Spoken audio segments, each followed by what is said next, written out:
Jésù tìrẹ ni o, Jésù tìrẹ ni o, Jésù tìrẹ ni o, Jésù tìrẹ ni o. Agbára ńlá ló fi gbélé ayé ró, agbára ńlá ló fi ṣèpìlẹ̀lẹ̀.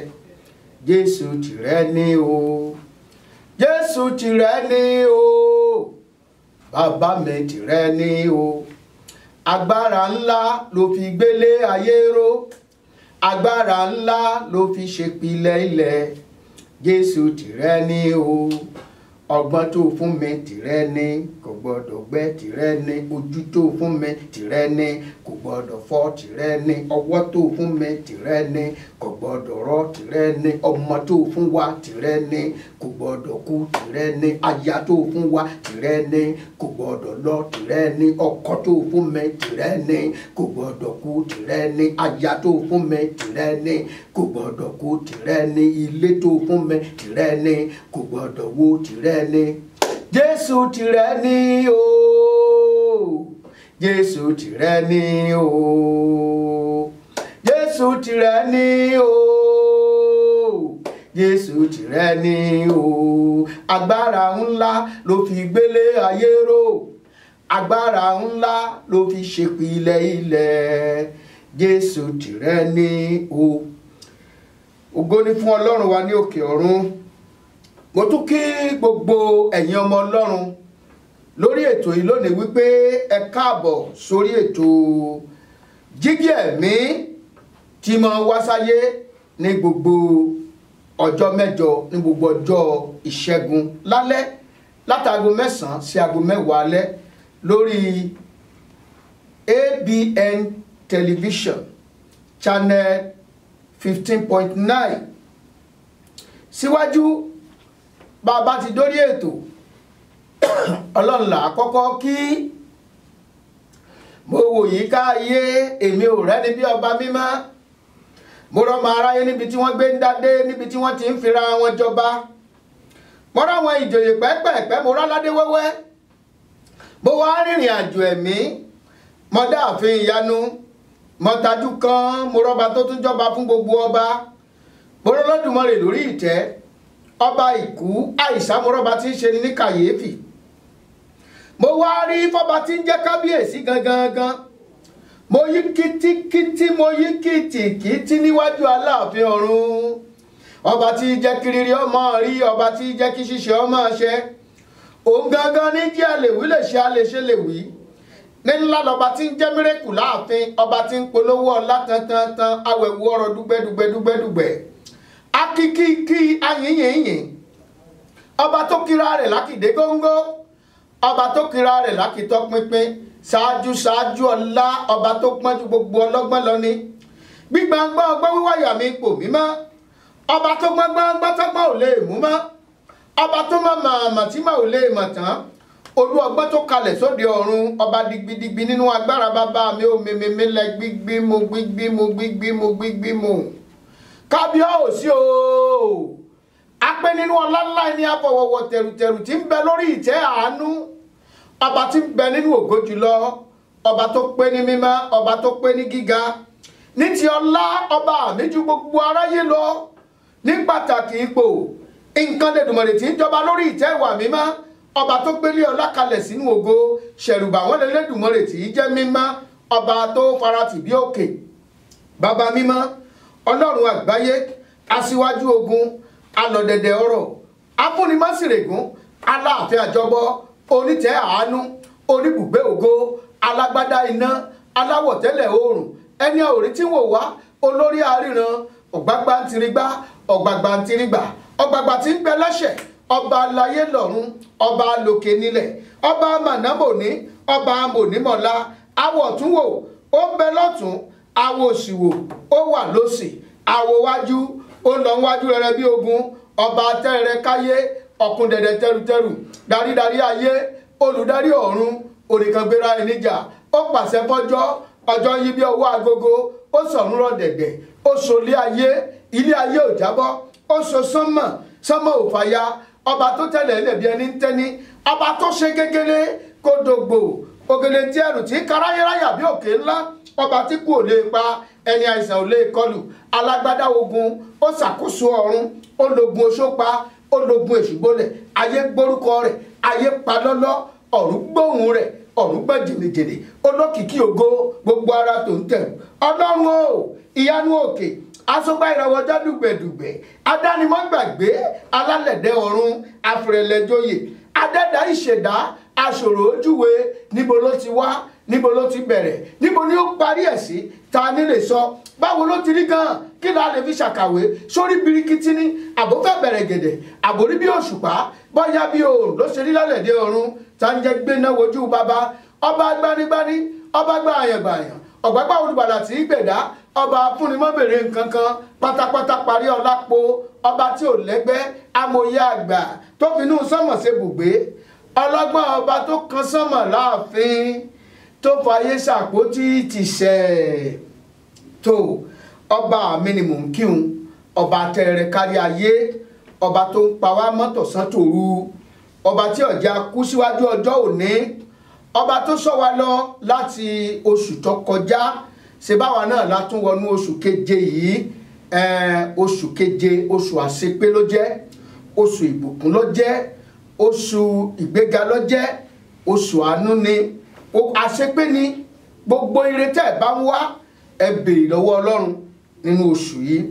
Kí wá ní gbólóhùn àdúrà tí mo fẹ́ fún wa lónìí?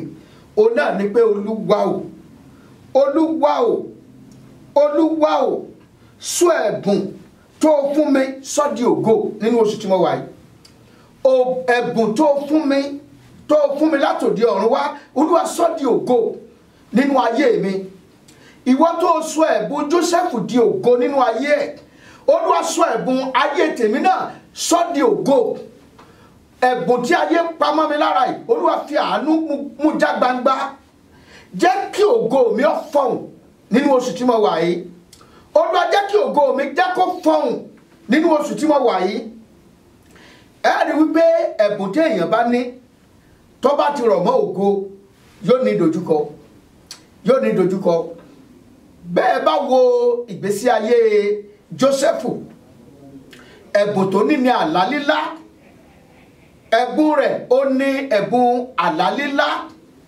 Ẹ̀bùn yìí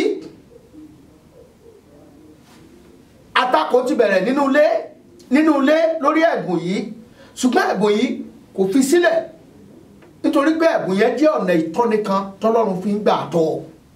Ẹ jẹ́ á wò nínú Bíbélì, ẹ jẹ́ á wo Genesis orí ìkẹtàdínlógójì, káàkà láti ẹsẹ̀ kẹjọ títí dé ẹsẹ̀ ìkẹwàá.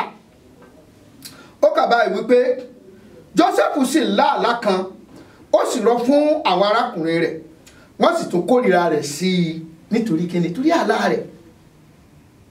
Ẹsẹ̀ ìkẹsàn-án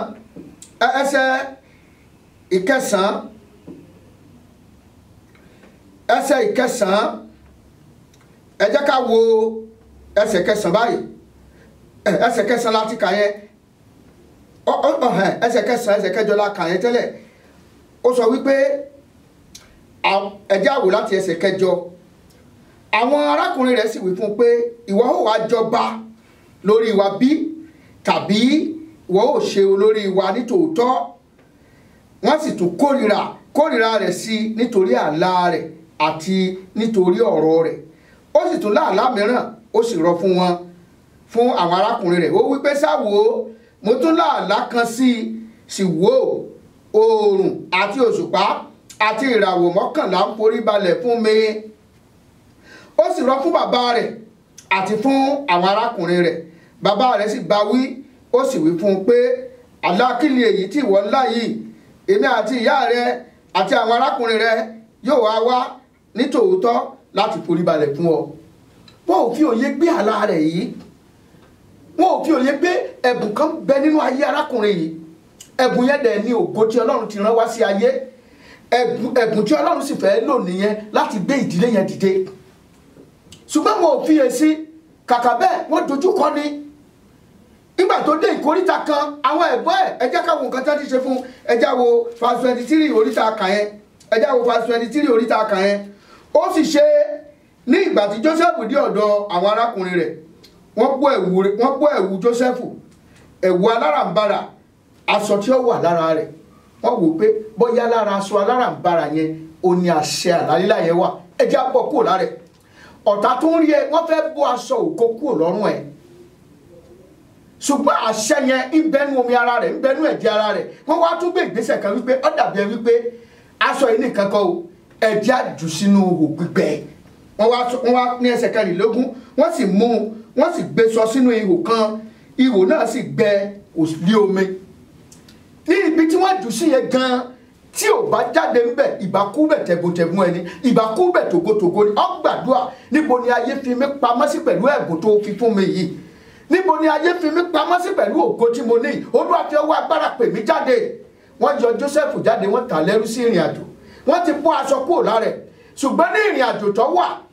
ẹ̀bùn tí Ọlọ́run fi fún kò kúrò lára ẹ̀ ó lè wọ ìlú míì kí sàtífíkẹ́ẹ̀tì tó fi di lọ́ọ̀yà kó má bàa wọ bẹ̀ kí sàtífíkẹ́ẹ̀tì tó fi di pòfẹ́sọ̀ kó má bàa wọ bẹ̀ ṣùgbọ́n Ọlọ́run fi ẹ̀bùn kan pamọ́ sí ọ lára èyí tó lè sọ ẹ́ tó lè mú kí ògo rẹ̀ kọ́kọ́ fọhùn ó wọlé ẹ̀ nínú ilé Pọ́tífà tó wà wọ́n tún jù sẹ́wọ̀n nínú ẹ̀wọ̀n tí òun ni wọ́n tì mọ́lé ẹ̀bùn ara rẹ̀ wọn ò tì mọ́lé wọn ò ti ẹ̀bùn yẹn mọ́lé nínú ọgbà yẹn iṣẹ́ Olúwa ń tẹ̀síwájú iṣẹ́ Ọlọ́run ń tẹ̀síwájú àwọn kan lálàá wọ́n túrọ̀ àlá yẹn fún ó sọ̀túnmọ̀ ẹ̀ fún wọn àwọn yẹn jáde wọn ò mọ̀ràn tí ẹ̀ mọ̀ ṣùgbọ́n níjọ́ tí ẹ̀bùn yẹn fọhùn jáde ọba ìlú odidi olórí ìlú pírẹsidẹ́ǹtì ìlú ó là àlá yẹn kò mọ̀túnmọ̀ ẹ̀ kò sẹ́ńtì ọ̀sọ̀túnmọ̀ ẹ̀ wọ́n wá rántí ẹ̀ pé ọkùnrin kan bẹ nínú ẹ̀wọ̀n kí àwọn nìkan mú wá lọ́jọ́ yẹn ògo ẹ̀bùn ẹ̀ fọ̀ jáde Olúwa ẹ̀bùn tó fi sáyé mi sọ́dí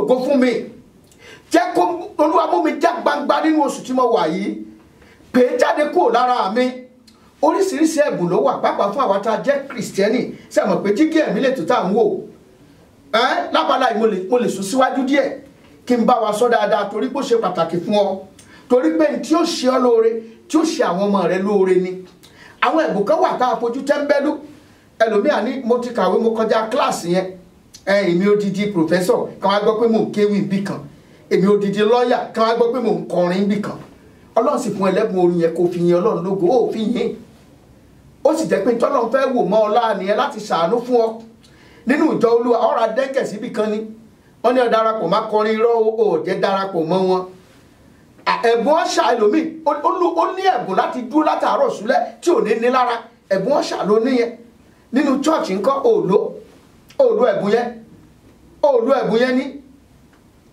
ẹ̀bùn tí ń bẹ nínú ayé wa bákan náà yàtọ̀ sí yẹn Ọlọ́run tó fún wa ní ẹ̀bùn ẹ̀mí mímọ́ mẹ́sàn-án nínú ẹ̀bùn mẹ́sàn-án yẹn tó bá jẹ́ kìrìsìtẹ́nì tòótọ́ ọgbọ́dọ̀ lẹ́yọ kan nú ẹ jẹ́ kí n wá sọ fún wa ẹ̀bùn tí ẹ̀mí mímọ́ mẹ́sàn-án ó yàtọ̀ sí pé àwọn ẹ̀bùn tá a mú látọ̀run wá àbí ẹ̀bùn tá a jogún ẹ̀ ẹ̀bùn mi wà tẹ́lẹ̀ omi ìjogún ẹ̀ lára òbí mi lè já kọrin kí àwọn ọmọ tó bí káwọn ọmọ tó bí látinú kí gbogbo wọn náà kán morí kọ àwọn ẹ̀bùn tá a jogún táwọn ẹlòmíì jogún lára àwọn òbí wọn nìyẹn kí wá tún ní ẹ̀bùn mẹ́sàn-án yìí tá a bá wo inú ìwé Kọ́ríńtì kìíní orí 12 yóò ṣàlàyé ẹ̀ bẹ̀ láti rẹ́bùn ìsọtẹ́lẹ̀ ẹ̀bùn ìmọ̀ ẹ̀mí yàtọ̀ ẹ̀bùn iṣẹ́ ìyanu ẹ̀bùn ọ̀rọ̀ ọgbọ́n ọ̀rọ̀ ìmọ̀ tàbá béèrè lọ́wọ́ ẹlòmíì ní ìsìn wípé ṣé o ní lára àwọn ẹ̀bùn yálò ní akílẹ̀ ẹ̀bùn dárúkọ ẹ̀bùn ẹ̀mí mẹ́sàn-án kan á ní ẹ̀bùn àlàlílà yìí ò sí lára ẹ̀bùn ẹ̀mí mẹ́sàn-án tàbá béèrè lọ́wọ́ ẹlòmíì sí kí ni ìyàtọ̀ tó wà láàrin word of knowledge and word of wisdom yẹn ni pé ọ̀rọ̀ ọgbọ́n àti ọ̀rọ̀ ẹ̀bùn ìmọ̀ ọ̀pọ̀lọpọ̀ ò mọ̀ wọ́n kàn máa gbé gbági ní oríṣiríṣi wọ́n kàn máa sọ mò ń béèrè lọ́wọ́ ẹnìkan lọ́jọ́ kan tẹ́tẹ́tẹ́tẹ́ oníṣàgùntàn ọ̀tọ̀ ní tẹ́lómi ọmọ sọ àwọn tó wà ní bíbélì ọ̀pọ̀lọpọ̀ wa aspire for all this gift ó dẹ̀ wúlò fún wa ẹ̀bùn ọ̀rọ̀ ọgbọ́n that is word of wisdom ó ń sọ fún wa nípa tí ń ṣẹlẹ̀ lọ́wọ́ àti tó ti ṣẹlẹ̀ sẹ́yìn ohun tó ń ṣẹlẹ̀ lọ́wọ́ àti tó ti ṣẹlẹ̀ sẹ́yìn ṣùgbọ́n the word of wisdom ó ń fi ìran hàn wá nípa tí ń bọ̀ wá ṣẹlẹ̀ ní ọjọ́ iwájú yóò fi ìran yẹn hàn pé nǹkan báyìí yóò ṣẹlẹ̀ lọ́jọ́ báyìí ní àkókò báyìí ní ìgbà báyìí ọ̀rọ̀ ìmọ̀ ni that is word of knowledge méjèèjì ẹ̀bùn méjèèjì ló ní ìran nínú, ó ní ìran nínú. Ṣùgbọ́n gbàdá lómi ọkàn máa sọ bàtà nígbà tó wà aspire fún àwọn ẹ̀bùn wọ̀nyí sì wà láti fi jèrè ọkàn, láti mú ìdàgbàsókè wá nínú ìjọ Ọlọ́run. Nítorí wà fún nìyẹn, nítorí wà fún nìyẹn. Wá gbàdúrà, Olúwa ẹ̀bùn tó fi fún mi sọ́dí ògo láyé mi. Ẹlòmíì ẹ̀bùn ìsọtẹ́lẹ̀ yìí Ọlọ́run ti sọ́dí ògo nínú ayé ẹ̀. Ẹlòmíì ẹ̀bùn ìran ká máa word of knowledge ní ìran yìí ní Ọlọ́run ti sọ́dí ògo nínú ayé ẹ̀. Tẹ́bí wá wò àwọn ẹlòmíì àtúndàpọ̀ mọ́ra wọn five-fold offices wà nínú ìhìnrere. Àwọn ojúṣe márùn-ún ó wà: olùkọ́ni, olùṣọ́ àgùntàn, àti àwọn ajíhìnrere, àti àwọn wòlíì, àti àwọn àpọ́stù.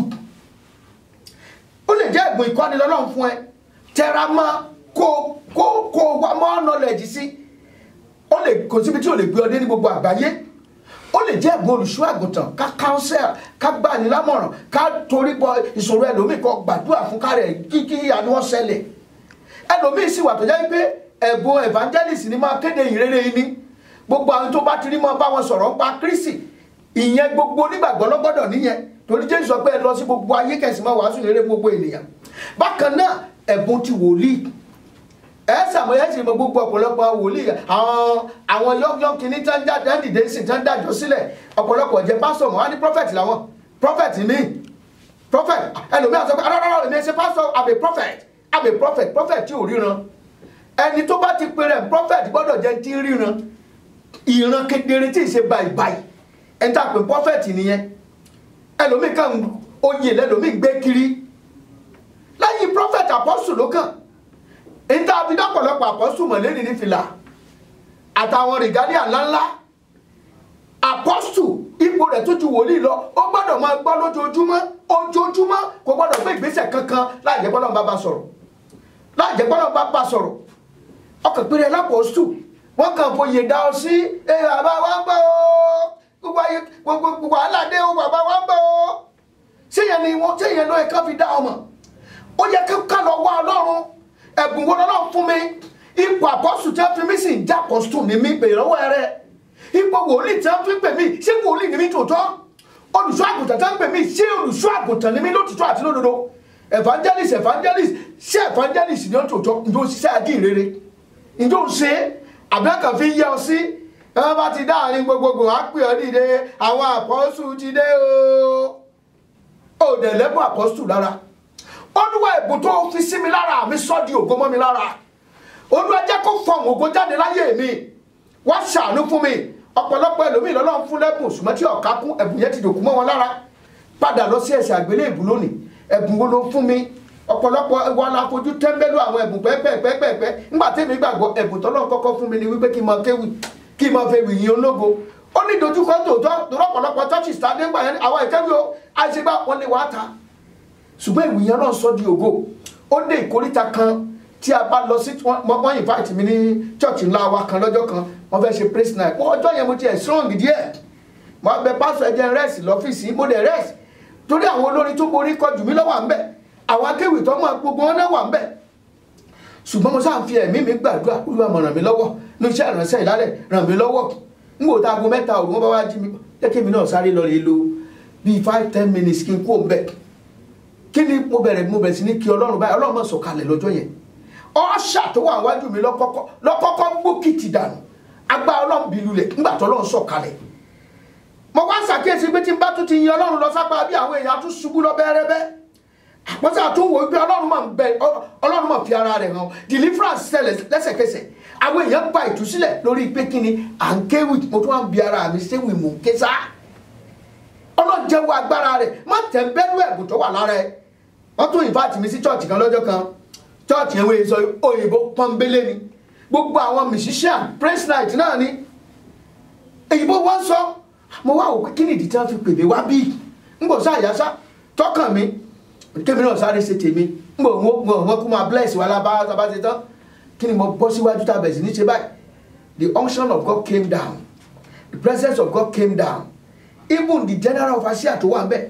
Àwọn ló kọ́kọ́ dìde láàrin bíi 5 minutes tá a bẹ̀rẹ̀ ní bàbá ní yàyàyàyà wọ́n ní kí continue pé the Lord is moving deliverance bá bẹ̀rẹ̀ bàbá náà bá gbaṣẹ́ olúwa bẹ̀rẹ̀ sí ní ṣe ọ̀pọ̀lọpọ̀ iṣẹ́ àmì àti iṣẹ́ ìyanu àmọ́ ló bí 2 hours àlọ́ bí 2 hours mo ń sọ ìrírí fún yín kó o lè mọ̀ wípé ẹ̀bùn rẹ gbé ọ lọ sí ibì kan má fojú tẹ́ńbẹ́lú ẹ̀bùn bẹ́ńbẹ́ yẹn ẹ̀bùn yìí ọjọ́ mọ gómìnà ẹ̀bùn yìí ọjọ́ kí n ti jẹun pẹ̀lú ọba rí ó ti ṣe ọ̀pọ̀lọpọ̀ Amẹ́ríkà tí mo wá gan ẹ̀bùn yìí náà ni ó ní the gift of a man we make way for him ẹ̀bùn yẹn ló fẹ́ lò láti lànà fún ọ gbàdúrà ń pa olúwa o ẹ̀bùn tó fún mi sọ di ògo láyé mi yóò sì dáa fún ọ Kúnlé ọmọ Aláàfin ọ̀run ni mò ń jẹ́ ẹ̀já dókè lọ́hùn.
Káàbọ̀ padà sórí ètò wa Jígí Ẹ̀mí gẹ́gẹ́ bí ìṣe wa ní ọjọ́ mẹ́jọ ní gbogbo ọjọ́ Tuesday látago 9 alẹ́ sí 10 alẹ́ gbáko wákàtí kan ètò ni abala tá a wádé náà la pè ní abala Jígí Ẹ̀mí gangan gbogbo ẹ̀yin tẹ́ fẹ́ dá sí ètò yẹn láǹfààní àti pè mí lórí aago lórí +1 281 857 3658 lẹ́ẹ̀kan sí +1 281 8573658 kí ni tí a fẹ́ ṣe àgbéyẹ̀wò rẹ̀ lónìí ohun tá a fẹ́ ṣe àgbéyẹ̀wò rẹ̀ náà ni wípé dídojúkọ àwọn awòye ọ̀run àwọn awòye ìràwọ̀ àwọn afiòṣùpá sọ àsọtẹ́lẹ̀ àwọn tá a fẹ́ dojúkọ lénìí tá a sì fẹ́ ṣe àgbéyẹ̀wò rẹ̀ nù lénìí yìí àwọn wo ni ń pè ní awòye ọ̀run àwọn wo ni ń pè ní awòye ìràwọ̀ àwọn wo ni ń pè ní afiòṣùpá sọ àsọtẹ́lẹ̀ a gbìyànjú láti wo ohun tí àwọn ọ̀jọ̀gbọ́n pè é ẹ jẹ́ ká wo ohun tí àwọn ọ̀jọ̀gbọ́n ọ̀nà táwọn ọ̀jọ̀gbọ́n fi gbé kalẹ̀ nínú èèbó ni ohun tí a fẹ́ sọ nípa rẹ̀ náà ni nípa àwọn kan tí àwọn iléèbó pè ní astrologers stargazers and monthly prognosticators gẹ́gẹ́ bí ó ṣe wà nínú ìwé àìsáyà orí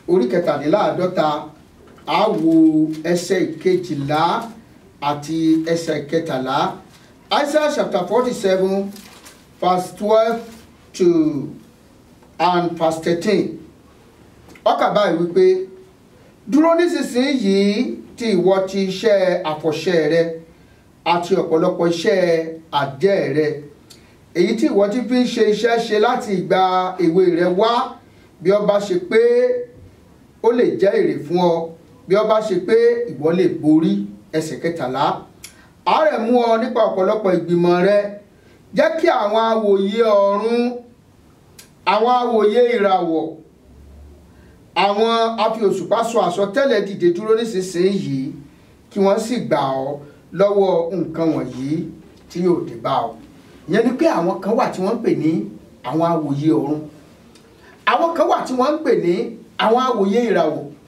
àwọn kan wà tí wọ́n ń pè ní àwọn afi òṣùpá sọ tẹ́lẹ̀. Irú àwọn ẹ̀dá wo làwọn èèwọ̀n wọ̀nyí? Kí ni iṣẹ́ wọn? Kí ni iṣẹ́ wọn? Ǹjẹ́ ó yẹ kí ọmọ Ọlọ́run kó ní ìbáṣepọ̀ pẹ̀lú wọn bí? Ẹ jẹ́ ká tún wo ohun tí àwọn ọ̀jọ̀gbọ́n pè wọ́n. Ẹ jẹ́ àkàlẹ́ ìgbò báwọn ṣe define wọn. Wọ́n ní a study of the position and relationship of the sun, moon, star and planet in order to judge their influence on human action. Ìyẹn ni pé wọ́n ní nǹkan ṣe pọ̀ pẹ̀lú oòrùn, òṣùpá àti àwọn ìràwọ̀. Wọ́n ń lo àwọn nǹkan wọ̀nyí láti máa darí àwọn ènìyàn, láti máa lo ipá lórí ìṣe ènìyàn, láti lo ipá wọn lórí ìṣe ènìyàn. Ẹ jẹ́ ká tún wo ìtì dictionary tó fún wa. Dictionary pè ní the study of the assumes and attempts to interpret the influence of the heavenly body, the influence of the heavenly body on human affairs. The study that assumes and attempts to interpret the influence of the heavenly bodies on human affairs. Ìyẹn ni pé wọ́n gbìyànjú láti máa ṣe ògbúfọ̀ ohun tí òòrùn sọ, láti fi máa lò agbára lórí àwọn ẹ̀dá ọmọ ènìyàn. Àwọn kan wà tí wọ́n jẹ́ ikọ̀ tó jẹ́ ikọ̀ Sátánì gan-an, tó jẹ́ ikọ̀ Sátánì tó jẹ́ wípé wọ́n máa ń lo ipá yìí, wọ́n manipulate àwọn nǹkan yìí, àwọn nǹkan tó wà lójú ọ̀run, oòrùn, òṣùpá àti àwọn ìràwọ̀ tó wà ní planet,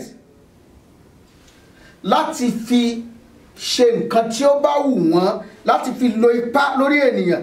These are the agents of the devil manipulating heavily to control the affairs of men. They foresee star and destiny of men. They can use sun, moon, and star and planet to influence personal affairs of men. Wọ́n máa ń rí ògo síwájú ológo, wọ́n ń rí ìràwọ̀ síwájú oníràwọ̀, wọ́n ń rí àyànmọ́ síwájú aláyànmọ́ gangan. Ẹni tó ní nǹkan wọ́n máa ń rí síwájú ẹ̀. Obìnrin míì wà ó lóyún, kò mọ̀ pé ó ń lóyún, ṣùgbọ́n wọ́n ti rí, wọ́n ti mọ irú ọmọ tí ó bí, wọ́n ti mọ irú ọmọ tí ó bí. Àwọn scientists wọn ò gbàgbọ́ nínú wọn, wọn ò believe in their existence. Tí ẹ bá sọ orú nǹkan báwọn sí àwọn scientists, wọn ó sọ fún pé gbàgbé ẹ̀. But àwọn nǹkan wọ̀nyí wà. Ìyẹn láti pé ètò yìí jígí ẹ̀mí ni, níbi tá a ti ń wo nǹkan tí ń ṣẹlẹ̀ nínú ẹ̀mí. Akàn wà tí a ní ojú kan tí a fi ń rí ìràwọ̀ rẹ, tí a fi ń rí ògo rẹ. Ẹni nígbà tó bá sọ̀rọ̀ mọ́ ní àfi tí ọba gba inú òṣùpá kọjá, àfi tí ọba sí lábẹ́ ọ̀run yìí, ní ìwọ̀n ìgbà tó bá ti wà lábẹ́ ọ̀run yẹn wọ́n lọ́wọ́ ti bà á. Àwọn yẹn ni awòye ọ̀run, àwọn yẹn la pè ní awòye ọ̀run, awòye òṣùpá. Ṣùgbọ́n ìṣe wọn, ìhùwà wọn, àgbékalẹ̀ wọn kò bá ìfẹ́ Ọlọ́run mu, inú Ọlọ́run ò sì dùn sí. Their activities is an abominable before God. It's an abomination before God. That is why God warned his children. Ọlọ́run kìlọ̀ fún àwọn ọmọ ẹ̀. Ọlọ́run kìlọ̀ fún wa wípé ká má ní nǹkan ṣe pẹ̀lú wọn. Ọ̀pọ̀lọpọ̀ ilé yẹ̀mí wò ní, ẹ ríran sí mi, ẹ bá mi yẹ̀ wò, kí lọ́jọ́ iwájú ṣe fẹ́ rí, kí lọ́kàn ọ́? Kí ló ti tó gbàdúrà? Kí ló ti tó bá náà sọ̀rọ̀? Ibẹ̀ ni ọ̀pọ̀lọpọ̀ ti rí wàhálà he. Ibẹ̀ ni ọ̀pọ̀lọpọ̀ ti bẹ̀rẹ̀ ogun ayé wọn. Ẹ já wọnú ìwé Deuteronomy. Ìwé Deuteronomy orí ìkejìdínlógún. Deuteronomy chapter 18. Ẹ já wo Deuteronomy chapter 18. Ká wá wo ẹsẹ̀ ìkẹsàn sí ìkejìlá. Ẹsẹ̀ ìkẹsàn sí ìkejìlá. Ẹ̀yin náà ní Bible yín alẹ́ yìí a nílò Bíbélì o. A nílò láti wònú Bíbélì. Torí pé ṣé mọ̀ pé ọ̀rọ̀ tá à ń sọ yìí ọ̀rọ̀ tó nípọn ni. A sì gbọ́dọ̀ wo ìfẹsẹ̀múlẹ̀ kọ́ dẹ̀ pa kankan orí àkankan oríkàdé kan wà ń sọ tó wù àgbọ̀gbọ́dọ̀ máa sọ kan tó wù wá. Àìpé ẹ̀ka lè mọ̀ kó lè sọ̀rọ̀ kí ni tọ́lọ̀ ń wí ń pa ẹ̀, kí ni Bíbélì sọ ń pa ẹ̀, kí ni ìwà ẹ̀dá gan sọ ń pa ẹ̀, kí ni ìrírí kí ló sọ ń pa ẹ̀, kí lóòótọ́ ló wà, ṣé lóòótọ́ ni wọ́n wà ní exist. Ọ̀rọ̀gbọ̀n ní àkùsáwòrán àwọn kò sí kankan bó ṣe wà lẹ́yìn gọ́ọ̀gù ẹ̀ lórí gọ́ọ̀gù sìn kò pé astrologers in your area wà rí pé pọ̀ àwọn tán wòrà àwọn tán mọ́nítọ̀ ẹ̀ pọ̀ ọ̀pọ̀ la ìyẹn ló ṣe gbọ́dọ̀ gbàdúrà, ìyẹn ló ṣe gbọ́dọ̀ kún fún àdúrà gidi gan, o gbọ́dọ̀ kún fún àdúrà, o gbọ́dọ̀ wà nínú àdúrà, nínú wàyà àdúrà gidigidi. Tó bá wà nínú àdúrà wà lè borí wọn, wà lè borí wọn. Àdúrà nìkan òun lèyẹn lè fi ṣẹ́gun wọn, àdúrà nìkan òun lèyẹn lè fi ṣẹ́gun wọn. Ẹ jẹ́ ká lọ sínú ìwé Deuteronomy chapter 18 kàkà verse 9 to 12. Nígbà tí ìwọ bá dé ilẹ̀ náà tí Olúwa Ọlọ́run rẹ fi fún ọ, kí ìwọ kí ó má ṣe kọ̀ àti ṣe gẹ́gẹ́ bí ìwà ìríra àwọn orílẹ̀-èdè wọn ni, kí a má ṣe rí nínú yín ẹnìkan tí mú ọmọ rẹ̀ ọkùnrin tàbí ọmọ rẹ̀ obìnrin la iná já. Ara àwọn ìlànà wọn nìyẹn o. A lè lànà kọjá, ìdáná kọjá, tàbí tí ń fọ àfọ̀ṣẹ, tàbí alákìyèsí ìgbà, tàbí asẹ́fáyà, tàbí àdẹ́, tàbí atújú, tàbí abá iwin gbìmọ̀, tàbí oṣó, tàbí abókúlò. Nítorí pé gbogbo àwọn tí ń ṣe nǹkan wọ̀nyí ìríra sí Olúwa ní ìríra ní sí Olúwa, àti nítorí ìríra wọ̀nyí ni Olúwa Ọlọ́run rẹ ṣe lé wọn jáde kúrò níwájú rẹ̀, kí ìwọ kí ó pé lọ́dọ̀ Olúwa Ọlọ́run rẹ. Ọlọ́run lé wọn jáde kúrò níwájú ẹ̀ ni nítorí ìwà ìríra wọn. Ìríra ni wòlíì kí wòlíì tó bá ríran sí ọ tó pé tó ọ lọ sí bẹ̀rìàgram lọ rèé ṣàdúrà kan, kì í ṣe wòlíì Ọlọ́run, kì í ṣe wòlíì Ọlọ́run. Ìtọ́ni yẹn Ọlọ́run ò lè darí ẹ pé kó lọ gbà torí pé ìríra ni ní iwájú Ọlọ́run. Àwọn abókùlò àwọn pé àwọn bàbá rẹ kan ti kú nígbà kan, torí èdè èyí àwọn ni kó lọ rè pé kó lọ yìn folk spirit wọn láti máa bá wọn sọ̀rọ̀, láti bá ẹlẹ́dàá rẹ sọ̀rọ̀. Ó jẹ́ ìríra, abomination ni, ìríra pátápátá gbáà ni níwájú Ọlọ́run. Àbẹ́ ń gbé àwọn ìlànà kan kalẹ̀, a ní bóyá ní odò kan ní ẹ ti lọ rè wẹ̀, ìkóríta kan ní ẹ ti lọ dúró kẹ́ lọ ti ṣàdúrà yẹn, ẹgbẹ́ nǹkan báyìí, gbogbo àwọn nǹkan wọ̀nyẹn ìríra ni níwájú Ọlọ́run, ìríra níwájú Ọlọ́run. Lóòótọ́ iṣẹ́ wòlíì wà tí Ọlọ́run máa darí wòlíì rẹ̀ pé báyìí ni kò gbà á, ṣùgbọ́n iṣẹ́ tó bá jẹ́ nǹkan ti wòlíì tọlọ́run oníbọ́lọ́run kò lè ṣe lòdì sí ọ̀rọ̀ Ọlọ́run, kò ní ṣe lòdì sí ọ̀rọ̀ Ọlọ́run. Gbogbo àwọn nǹkan wọ̀nyí, àbí ẹ ríran sí mi, àbí ẹ bá mi yẹ̀ wò, ẹ bá mi yẹ̀ wò, ẹ bá mi wo kí lakọ̀ṣẹ̀dá díẹ̀ níyìí, kò bá ọ̀rọ̀ Ọlọ́run mu. Ibẹ̀ ni ọ̀pọ̀lọpọ̀ ènìyàn ti rí ogun he, ibẹ̀ ni wọ́n ti rí wàhálà he. Àwọn kan wà wọ́n ń rí ògo síwájú ológo, wọ́n á sì bà ìràwọ̀ yẹn jẹ́, wọ́n á sì bà ìràwọ̀ yẹn jẹ́, wọ́n á dìde ogun sí ìràwọ̀ yẹn. Ẹ jẹ́ ká wo àwọn àwòye ọ̀run, àwọn àwòye ìràwọ̀. Àwọn kan wà tá a pè ní àmòye mẹ́ta. Wọ́n wà níbì kan nígbà tí ìràwọ̀ Jésù yọ lókèrè, wọ́n ní àkọ́kọ́ rí. Àwọn èèyàn ayé kan ò rí ìyàtọ̀ láàrin ẹ̀, ṣùgbọ́n wọ́n ti rí ìràwọ̀ yẹn. Ìràwọ̀ yẹn yàtọ̀ ní gbogbo ìràwọ̀. Ìràwọ̀ yẹn yàtọ̀. Ìwà áńgẹ́lì Olúwa dá wọn lẹ́kùn lẹ́sẹ̀kẹsẹ̀, wo eléyìí yàtọ̀. Ìràwọ̀ eléyìí yàtọ̀. Áńgẹ́lì Olúwa sọ fún wọn, ó ní ìràwọ̀ yìí ìrere fún gbogbo àgbáyé ni, kì í ṣe ìràwọ̀ tá à ń dá káńtakò, kì í ṣe ìràwọ̀ tá à ń dojú ìjà kọ. ẹjẹ́ á lọ forí balẹ̀ fún ìràwọ̀ náà. wọ́n wá Jésù kan, wọ́n dé ibi tó wà, wọ́n ta lọ́rẹ, wọ́n ń bọ̀, wọ́n yà lọ́dọ̀ ọba kan tó ń pè ní Hẹ́rọ́dù. ọba Hẹ́rọ́dù yìí ó ní ẹ wá jábọ̀ fún mi, ṣùgbọ́n náà kìlọ̀ fún wọn, ẹ má dán wò. ibo ni wọ́n ti mú ẹjọ́ ìràwọ̀ rẹ tí ó lọ wò? ta ló mọ̀ tí wọ́n sọ ẹjọ́ ìràwọ̀ rẹ fún tó kógun jà ọ́ lónìí? Ọlọ́run kì wọ́n nílò, ẹ gbọ́dọ̀ lọ síbẹ̀. nígbà tí Hẹ́rọ́dù wá rí pé òun ò mọ̀ rí, inú ọba bá rú, lọ́ba di wípé gbogbo ọmọkùnrin látọmọ ọdún méjì nítorí ìràwọ̀ kan, àìmọye ọmọ ní àpòsòfò lákòókò náà. Ọlọ́run tó wá instruct, ó kìlọ̀ fún Maria àti Joseph, ó ní ẹ gbé ọmọ náà lọ sẹ́yìn odi, ó ní kí wọ́n gbé lọ sẹ́yìn odi ní Egypt. ọ̀pọ̀lọpọ̀ ẹlòmíì ní ìgbàgbọ́ ti járàwọ̀ ẹ̀, nígbà tó Ọlọ́run bá fún ní ìtọ́ni á lò mọ́ takú síbẹ̀, Ọlọ́run pé okú òun ilé kan ọ̀takú síbẹ̀, ojú kò síbẹ̀. Jésù tó jẹ́ Olúwa àti Olùgbàlà wa, ó sọ fún àwọn, ó ní ẹ gbé Jésù lọ sẹ́yìn odi tóun èèyànjú ìràwọ̀ ẹ̀. Ọlọ́run wá yanjú Hẹ́rọ́dù, ìsọ̀rọ̀ ń gbàgede lọ́jọ́ kan ní àké ẹ̀mí mọ́ dà lórí ẹ̀. Ta lẹni náà ti mọ́nítọ̀ ìràwọ̀ mi kiri? Ta lẹni tí ń lépa ìràwọ̀ mi kiri tó lòun ò ní jẹ́ kókó ìhókù yọ? Àké ẹ̀mí mọ́kọ́ dà lórí ẹ̀ lónìí. Fi òrukànjọ́ ṣe àṣepé rẹ. gbogbo ẹni tó dìtẹ̀ ogun sí ìràwọ̀ mi, Olúwa ṣe wọ́n mọ́ṣẹ́ lórúkànjọ́ yìí. jẹ́ kí àké iná rí ọ́ dáhùn lórí wọn.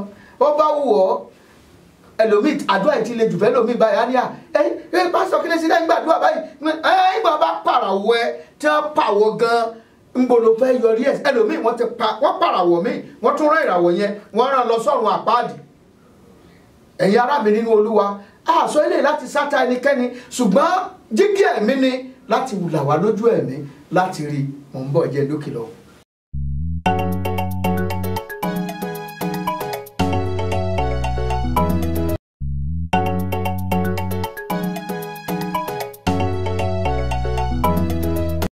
ẹ káàbọ̀ padà sí orí ètò wa jígí ẹ̀mí, gẹ́gẹ́ bí ṣe wà lọ́jọ́ mẹ́jọ mẹ́jọ. gbogbo ẹ̀yin tẹ́ fẹ́ dá sí ètò yìí, ẹ fẹ́ bá mi sọ̀rọ̀, àbẹ́yìn náà fẹ́ ṣe onígbọ̀wọ́ ètò yìí, ó ṣe pàtàkì láti ṣe onígbọ̀wọ́ ètò yìí o. ẹ polówó àwọn ọjà yín, ìyẹn ni ó máa jẹ́ kó tẹ̀síwájú, torí pé afẹ́fẹ́ tá à ń lò à ń sanwó fún un.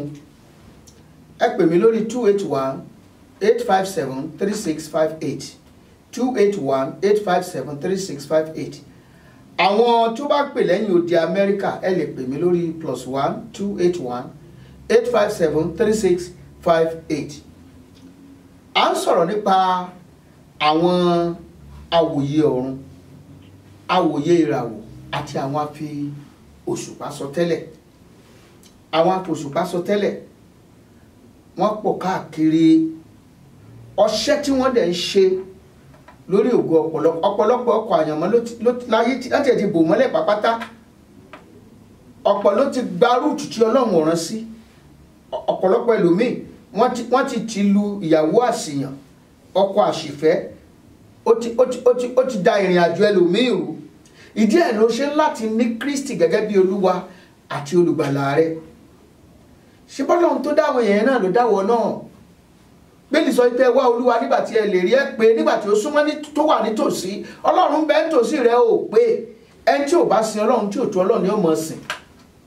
ní tí ò yí ọ̀pọ̀lọpọ̀ ènìyàn nìyẹn. Ọlọ́run dẹ̀ ṣe kìlọ̀kìlọ̀ fún wa àwọn ọmọ rẹ̀, ká má ṣe tẹ̀lé wọn, ká má ṣe wá ìrànlọ́wọ́ lọ sí ọ̀dọ̀ wọn. díẹ̀ ló sọ pé tá a bá mọ òtítọ́, òtítọ́ yẹn yóò sọ wá di òmìnira. ẹ jẹ́ á tún wo inú ìwé Deuteronomy kan náà tá à ń kà yẹn. Deuteronomy chapter 4:19. Deuteronomy, torí wípé àwọn tí a pè ní awòràwọ̀ yìí àbí àwọn awòye ọ̀run yìí, wọ́n máa ń sin wọ́n á sin oòrùn, wọ́n á sin ojú ọjọ́, wọ́n ti sọ wọ́n di Ọlọ́run, wọ́n ń sin àwọn ìràwọ̀, wọ́n ń sin òṣùpá, wọ́n á wo ibi tí ìyọ oòrùn wà, wọ́n á wo ibi tí òṣùpá ti yọ, wọ́n á wo ibi tí àwọn ìràwọ̀ wà, wọ́n á gbójú sókè sí wọn, wọ́n á worship wọn, wọ́n á tẹríbalẹ̀ fún wọn, wọ́n á lọ́nu planet, wọ́n á ṣe oríṣiríṣi tó wù wọ́n. Ẹ jẹ́ ká wòsàn Ọlọ́run wọ̀nà àwọn ọmọ ẹ̀. Ìwọ tó jẹ́ ọmọ Ọlọ́run tó ń gbọ́ mi, gbọ́ ìkìlọ̀ tó Ọlọ́run sọ fún ọ ní ẹsẹ̀ ìkọkàndínlógún, Deuteronomy chapter 4 verse 19. Ó ní àti kí ìwọ kí ó má bàa gbé ojú rẹ sókè ọ̀run nígbà tí ìwọ bá sì rí oòrùn àti òṣùpá àti ìràwọ̀, àní gbogbo ogun ọ̀run, kí a má bàa sún ọ lọ ibọ wọn, kí o sì má sìn wọ́n, èyí tí Olúwa Ọlọ́run rẹ fi fún gbogbo orílẹ̀-èdè lábẹ́ ọ̀run. Ó ní iṣẹ́ tọ́lọ́run fi fún àwọn, Ọlọ́run fi fún oòrùn fún wa kó tàn ìmọ́lẹ̀ sáyé ni, láwọn nǹkan tọ́lọ́run ní kó máa ṣe fún wa. Ọlọ́run fi òṣùpá sí ayé kó máa tàn ìmọ́lẹ̀ ni, ó ní iṣẹ́ tọ́lọ́run ní kíràwọ̀ máa ṣe. Ṣùgbọ́n àwọn ènìyàn abòkùnkùn ṣìkà, wọ́n á tún manipulate oòrùn àti òṣùpá àti àwọn ìràwọ̀ láti ṣe ọṣẹ́ nínú ayé àwọn ọmọ ènìyàn. Wọ́n á fi ṣe ìdarí àfíà àwọn ènìyàn, wọ́n á máa darí. Ẹ rí i pé ọ̀pọ̀lọpọ̀ àwọn wòlíì èké mi wà tó jẹ́ wípé inú àwọn nǹkan àmúṣagbára wọn nìyẹn, wọn ò ní solution. Wọn ò ní solution sí ìṣòro. Wọ́n lè sọ ìran fún ọ, wọ́n lè sọ àsọtẹ́lẹ̀ fún ọ, wọ́n lè sọ tó ṣẹlẹ̀ sí lọ́dún tó kọjá, wọ́n lè sọ àlá tó lálànà, wọ́n lè sọ oúnjẹ tó jẹ ẹ̀dógún, wọ́n á sọ gbogbo ẹ̀ fún ẹ. Ṣùgbọ́n kí ni ìṣòro, kí ni solution tí wọ́n ní fún ọ? Nígbà mi bá wò títí wọ́n ń lo àwọn nǹkan wọ̀nyí láti mú àwọn èèyàn lọ sínú ìsìnrú. Ńgbọ́ bá dọ́dọ̀ wọn, wọ́n kàn dédé sọ fún ọ gbọ́dọ̀ jáde lọ́la ọ gbọ́dọ̀ ṣe iṣẹ́ báyìí, bí iṣẹ́ tó ti ṣe kó ń bẹ́ dáàdì kí ni kí n ṣe sí èmi ni wọ́n ṣe fi mí sípò báyìí, bàbá ti fẹ́ràn ẹ̀mí ẹ̀ fílẹ̀ ọ̀tọ̀. Wọ́n á hùwà ọ̀dájú kan nínú lọ́ọ̀dẹ nìkan lọ́jọ́ kan, wọ́n á wò líyan dáhùn lọ́wọ́ àwò títí ó sọ àlá tó rí fún un náà ní báyìí mọ́ ni nǹkan tó ń là kọjá. Ó ní ọmọ ọdún mélòó ni ọ́? Olóhùn ti lé ọlọ́mọ 50 ọdún. Ohun tá a ṣe fún ọ lọ calculate 1000 ní iye ọdún tá a bí ọ títí jọjọ́ yìí. Bọ́ba fẹ́ pẹ́ láyé tó fẹ́ kú, ṣé mọ̀ pé ewúrẹ́ ní gbọ́jọ́ kú ẹ̀ tí jẹwé, ẹni náà bá gbọ̀n káàkiri. Dádì ń mọ̀ ní owó báyìí, ajá wípé wẹ́ bọ́ba ti fẹ́ràn ẹ̀mí ẹ̀ sí ni, bọ́ba ti fẹ́ràn ẹ̀mí ẹ̀ sí ṣé èmi ni mo ní ẹ̀yìn tá a sọ nìyẹn, ntaari nìyẹn. Ọ̀dọ̀ Jésù ní solution wà. Ìrẹsẹ̀ láti ní kí ìwọ kọ́ ọmọ ẹni tí Jésù ṣe, kì í ṣe ẹni tí wòlíì ṣe. Níjọ́ tí ìwọ náà bá bá Ọlọ́run rìn débi tí ó di wòlíì ara rẹ, wòlíì ìdílé rẹ, ìgbà tó jẹ́ pé ìwọ gan bá ní kó gbàdúrà, ó ráyè gbàdúrà, patí ni lójoojúmọ́, patí ni gbogbo patí tí wọ́n ṣe ní ìsìn báyìí ní ìsìn, gbogbo àkàlẹ́dà wà lọ́wọ́ ẹ̀, ọgbọ́dọ̀ débẹ̀. Chọ́ọ̀chì kẹ̀dẹ̀rẹ́ a ó lè pa chọ́ọ̀chì jẹ, mi lọ chọ́ọ̀chì jẹ, mi lọ chọ́ọ̀chì lórí fín. O ti torí pé pásítọ̀ fi sí tiẹ̀, o bínú ọ̀wá chọ́ọ̀chì mọ́. Pátítọ̀ ọlọ́njẹ ẹ̀dógún tá wá fi sí tiẹ̀, kò sẹ́ni tó wá fi sí tiẹ̀ o, ọmọ tó gbé bọ̀ ń bẹ̀. Pásítọ̀ wa mo kí ìjòkó dáhùn dáadáa wọn lọ chọ́ọ̀chì yẹn mọ́, òfin kó bára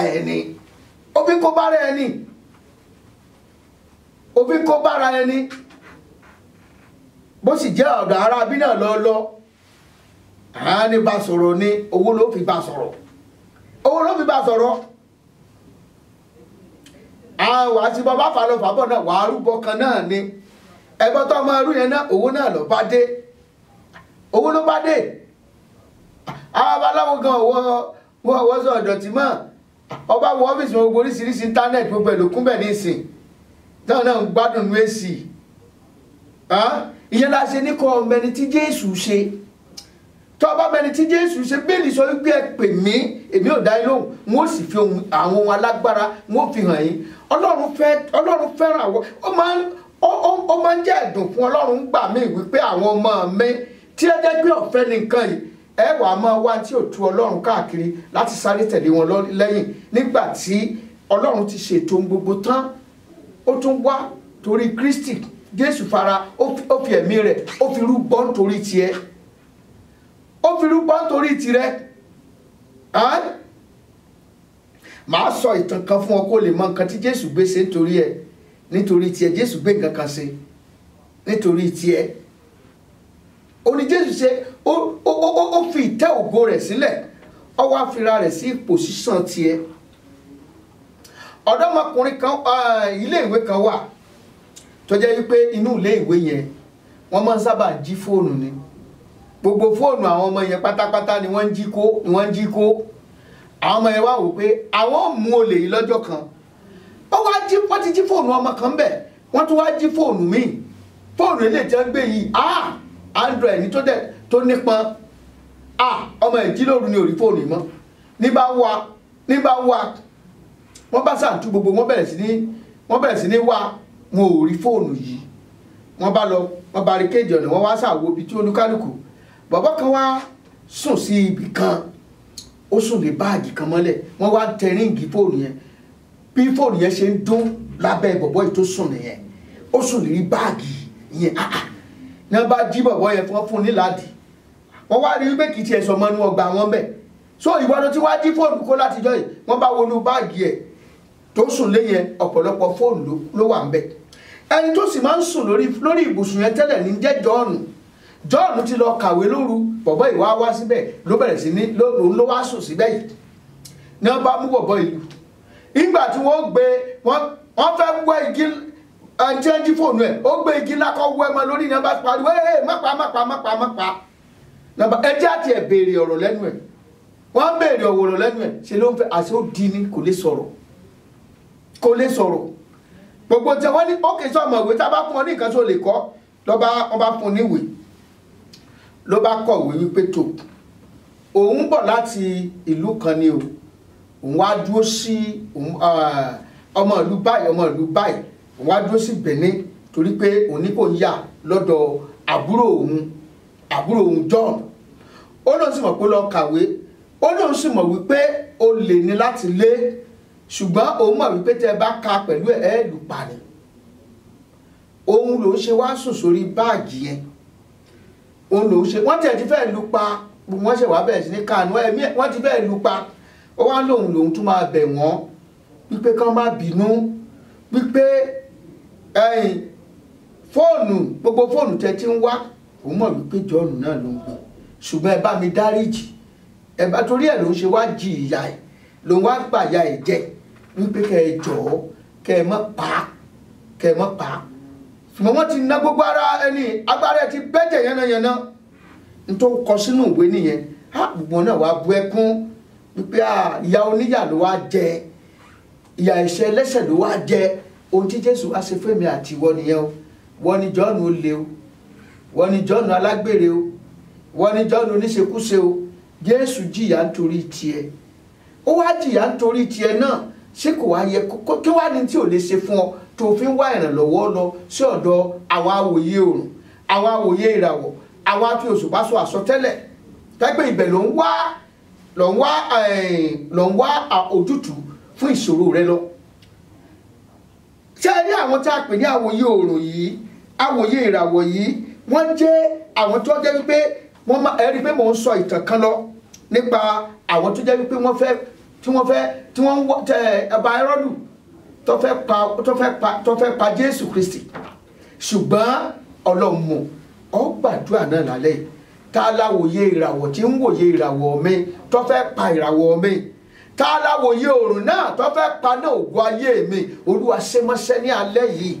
Olúwa fàánú já mi gbà kúrò lọ́wọ́ agbára tó fẹ́ fìràwọ̀ mi ṣòfò. Olúwa já mi gbà kúrò lọ́wọ́ àwọn awòràwọ̀ tí wọ́n ti rí ògo síwájú ológo, tí wọ́n ti rí ìràwọ̀ síwájú oníràwọ̀. Olúwa ṣàánú fún mi lónìí. Olúwa gbà mí lágbàtán. Màá fún ní àwọn Bible passage kan èyí tó jẹ́ wípé ẹ̀yin náà lè kà, tẹ́ lè kà nílé, tẹ́ tún fi rí wọn, torí pé àwọn yìí wọ́n máa ń pa ìràwọ̀ ni, wọ́n máa ń ba ìràwọ̀ nínú jẹ́ ni, wọ́n máa ń pa náà ògo ni, láti jẹ́ kí òye wọn kó lè yé ọ sí. Kàwé Daniel orí kejì verse 27 to 28, ka ìwé Míkà orí ìkarùn ẹsẹ̀ 12, kàwé Léfítíkù orí 20 ẹsẹ̀ 6, kó tó ka ìwé Lúkútífù, ìwé Leviticus chapter 19 verse 26 wá kà yẹn náà. ọ̀pọ̀lọpọ̀ ìgbà oníwà máa sọ fún ẹ pé ìwọ náà lo ọgbọ́n dọ́gbọ́n ènìyàn kó fi ran tolúwa lọ́wọ́, ọgbọ́n tó máa tù ọ́ sínú kòtò ni o. Kò sí ọgbọ́n tó dàbí ọgbọ́n Ọlọ́run. The solution is in Christ. Christ is the solution for your problem.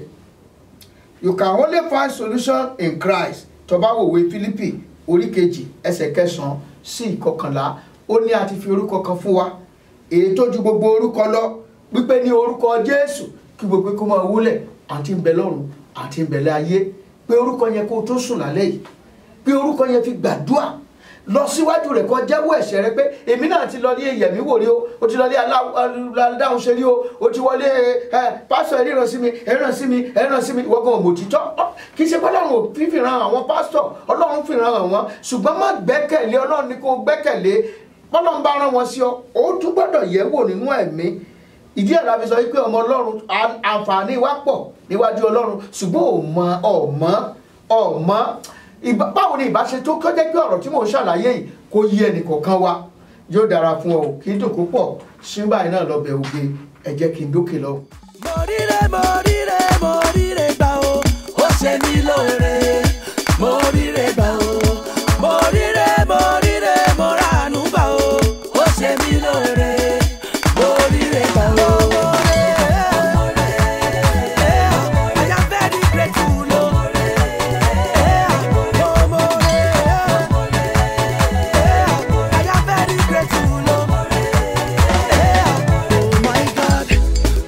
For today, thank you for this day, thank you for your grace.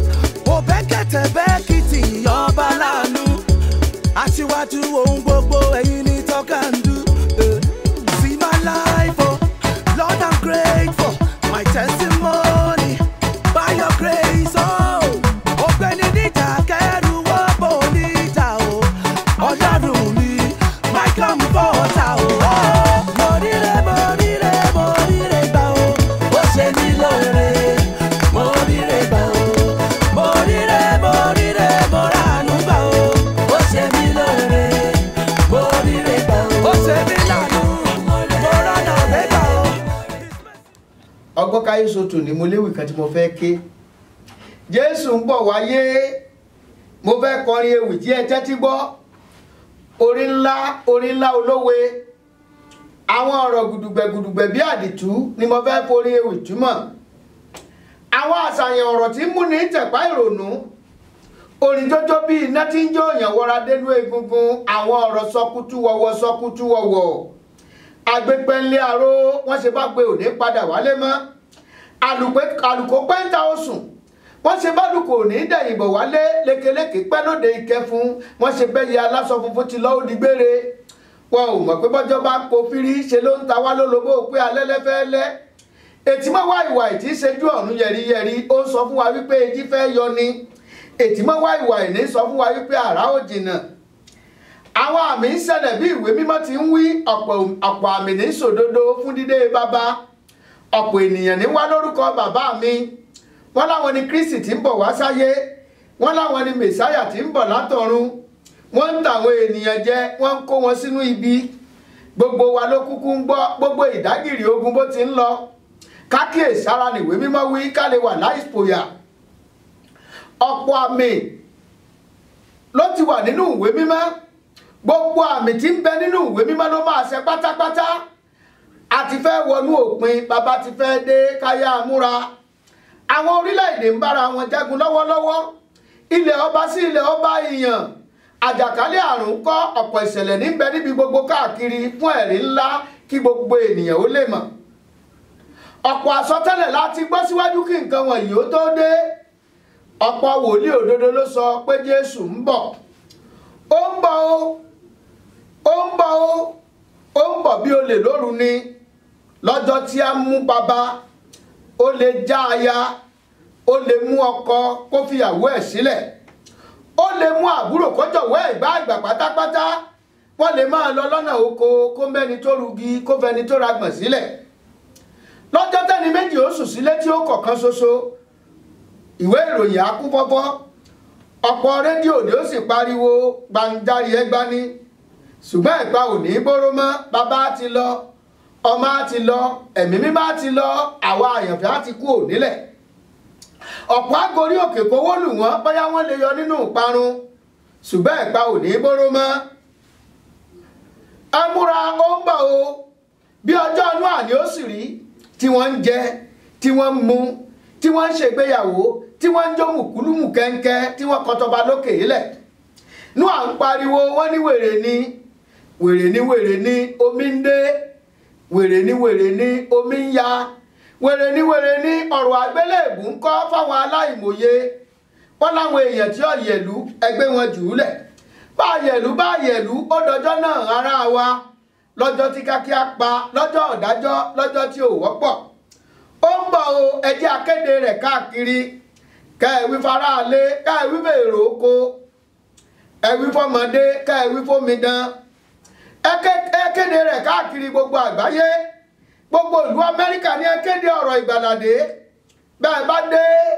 bẹ́ẹ̀ dé New York ẹ̀wí fún wọn níbẹ̀ o bẹ́ẹ̀ bá dé UK ẹ̀wí fún wọn níbẹ̀ o bẹ́ẹ̀ bá wá dé ìlú Nàìjíríà ẹ̀wí fún wọn ní ìlú Èkó ká tó fún wọn ní ìlú Àbújá ká ẹ̀wí fún wọn lábẹ́ Olúmọ ẹ sọ̀rọ̀ ìgbàlà nílé Ẹ̀gbá mọ́ lísàbí àgbòǹgbò àkàlà Ẹ̀gbá ọmọ ẹlẹ́wọ̀n ọ̀rọ̀rọ̀ ẹ sọ̀rọ̀ ìgbàlà ní ìpínlẹ̀ Ògùn gbogbo ilẹ̀ Ìjẹ̀bú pátá ni akéde ọ̀rọ̀ ìgbàlàdé ká tó forílẹ̀ ìlú Ìbàdàn nílé Olúyọ̀lé tẹ́ ẹ bá dé Ọ̀yọ́ Aláàfin ẹ jẹ́ a wí fún wọn pólúwa wa lọ́ba èrò tí ń ròkè Èjìgbò kó wí fún wọn wípé Jésù ń bọ̀ bẹ́ẹ̀ bá délé ṣàìwí fọwọ́ nílé Ògbòkú Ìjẹ̀ṣà mọ́dọ̀ ó pànàdà èrò tí ń relé Aró kó wí fún wọn nílùú Òṣogbo nílé ọmọ Atẹ́wọ́gbẹ́já ẹ sọ̀rọ̀ ìgbàlà bẹ́ẹ̀ dẹ́dùú Ọ̀ṣun bẹ́ẹ̀ bá dẹ́dẹ́ ròyìn fún tìmì ẹ rántí òré èkọ́sìn alàgbà ń kọ́ ẹ wí fún wọn ní ìlú Ìkírun ẹ wí fún wọn ní Ìwó ọmọ olódò ọba ń kọ́ níbi tí wọ́n gbé ń fi dòdò mú kọ́